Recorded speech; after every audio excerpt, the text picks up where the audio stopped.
Hello friends, welcome back to my channel Madhur Dil Se. I am your health care friend and my name is Rajni Dutta.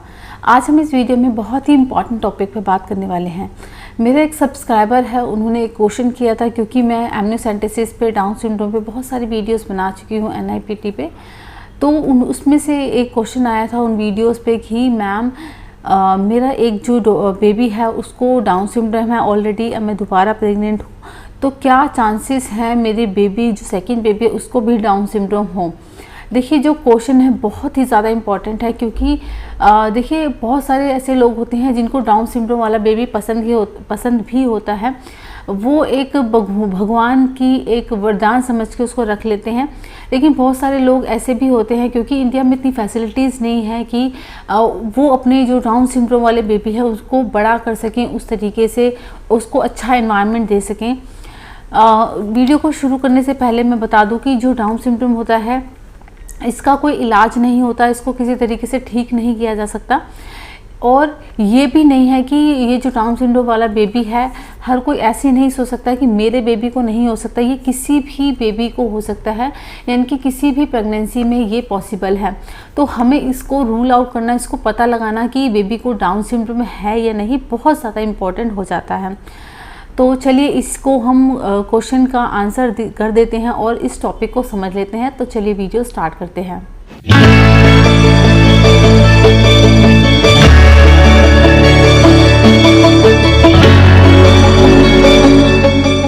सबसे पहले मैं down syndrome को बताना चाहूँगी कि डाउन सिंड्रोम होता क्या है। तो उसके लिए हमें कुछ चीज़ें समझनी पड़ेंगी। देखिए, जो इंसान का शरीर होता है, ह्यूमन बॉडी होती है, वो 46 पेयर से मिलकर बनता है।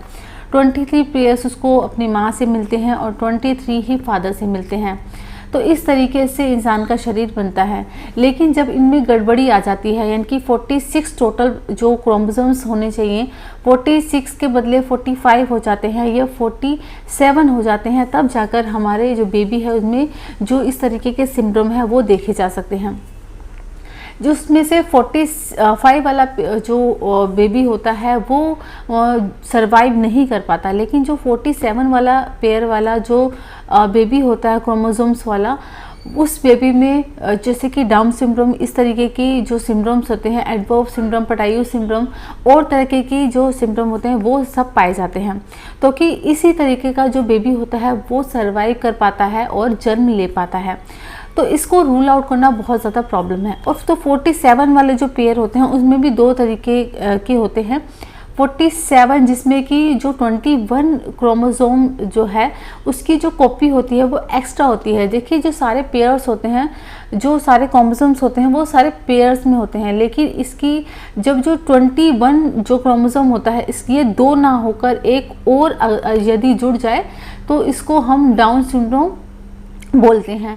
लेकिन बहुत बार ऐसा होता है कि जो सिंड्रोम होता है, जो एक्स्ट्रा कॉपी होती है वो अलग से ना होकर एक के ऊपर एक होती है, जिससे कि काउंट करने में 46 होते हैं लेकिन एक्चुअल में वो 47 क्रोमोसोम्स होते हैं। तो वो वाला जो बेबी होता है ये इसके जो रिपीट होने के चांसेस बहुत ज़्यादा होते हैं।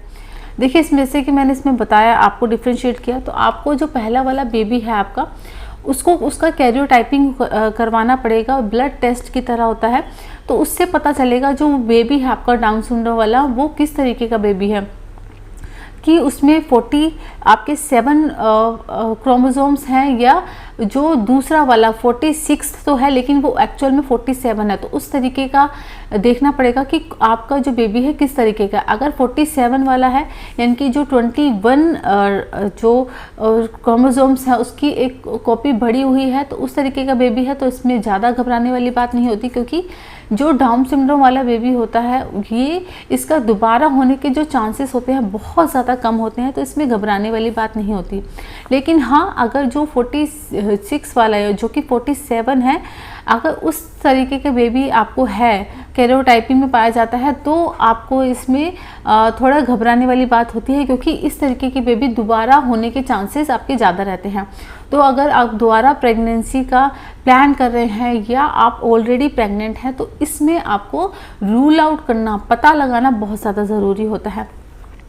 वैसे तो देखिए हर एक महिला को ये जो टेस्ट होते हैं ये ज़रूर करवाने चाहिए, ताकि ये जो बेबी है किसी को भी हो सकता है, यानी कि इस तरीके की कंडीशन किसी को भी आ सकती है, इसका कोई इलाज नहीं है, ये किसी भी महिला के बेबी को हो सकता है, चाहे उनकी कोई हिस्ट्री रही हो या नहीं रही हो, चाहे उनकी कोई फैमिली हिस्ट्री रही हो नहीं हुई हो, चाहे उनकी एज कम हो या ज़्यादा हो। मोस्टली जैसे जैसे एज बढ़ती रहती है इस तरीके के सिंड्रोम के जो चांसेस होते हैं वो भी हाई हो जाते हैं, लेकिन कोई ज़रूरी नहीं है, तो इसलिए इसको रूल आउट करना बहुत ज़्यादा ज़रूरी है। इसके लिए आप जो फर्स्ट ट्राइमेस्टर होता है उसके जो टेस्ट होते हैं बहुत ज़्यादा इम्पॉर्टेंट होते हैं। इसको हम फर्स्ट सेमेस्टर जो स्क्रीनिंग टेस्ट बोलते हैं। इसके अंदर जो 2 मेन टेस्ट होते हैं, एंटी स्कैन और डबल मार्कर टेस्ट, बहुत ज़्यादा इंपॉर्टेंट होता है।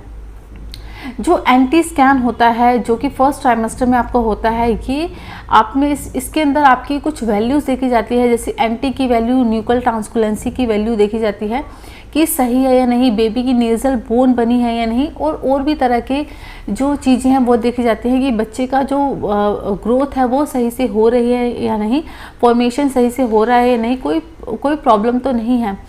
तो उसको देखने के लिए वो रिपोर्ट पूरी देखी जाती है। अगर उनमें रिपोर्ट में कुछ उनको प्रॉब्लम दिखती है तो आपका डबल मार्कर टेस्ट, वैसे तो ये इम्पॉर्टेंट ही हो गया आपका डबल मार्कर टेस्ट, जिसमें कि रिस्क को देखा जाता है, कैलकुलेट किया जाता है।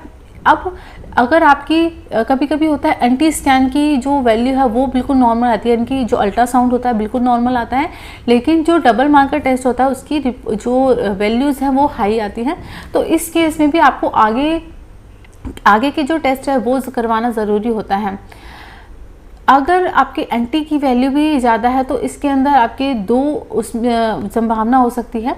देखिए इसके अंदर हाई रिस्क आने का मतलब ये नहीं है कि बेबी को 100% डाउन सिंड्रोम है, आपको बेबी को अबोर्ट प्रेगनेंसी को कंटिन्यू नहीं करवाना। इसके अंदर ये है कि आपका चांसेस है, अभी कंफर्म नहीं हुआ है कि बेबी को डाउन सिंड्रोम है ही। इसके अंदर जो टेस्ट होते हैं, एक CVS होता है, क्रोनिक विलियम सैम्पलिंग, इसमें प्लेसेंटा का जो सैम्पलिंग लेकर टेस्ट किया जाता है, देखा जाता है कि बेबी को कितने चांसेस है, बेबी को डाउन सिंड्रोम है या नहीं। नेक्स्ट इसके अंदर यदि आप यही नहीं करवा पाते अर्ली स्टेज में तो आपका आगे जाके एक एमनियोसेंटेसिस टेस्ट होता है। इसके अंदर जो बेबी पल रहा होता है और जो फ्लूइड होता है उसके आसपास उसका टेस्ट होता है। ये आपके पेट के अंदर एक जो पतली एक निडल होती है वो डाली जाती है, पतली निडल होती है वो डाली जाती है और उससे 20 mm तक का जो वाटर है वो निकाला जाता है। बहुत ही सेफली काम होता है। अल्ट्रासाउंड साथ साथ चलता रहता है और जो सेफ जगह ढूंढकर उससे वो जो पानी है वो निकाला जाता है और वो लैब में टेस्ट किया जाता है, क्योंकि उसके अंदर बच्चे के सेल्स होते हैं। बहुत सारी चीज़ें बेबी के बारे में पता लगती है कि बेबी को डाउन सिंड्रोम है या नहीं। तो इन चीज़ों को पता लगाने के लिए ये एमनियोसेंटेसिस टेस्ट बना है। बहुत ज़्यादा जो लोग होते हैं बहुत टेंस होते हैं क्योंकि डरे हुए होते हैं। इसके अंदर पेन नहीं होता, पेनलेस होता है, ये हल्का सा क्रैम्पिंग जैसा कुछ महसूस होता है, लेकिन इतना तो आप अपने बेबी के लिए कर ही सकते हैं। तो ये आप चीज़ें कर सकते हैं।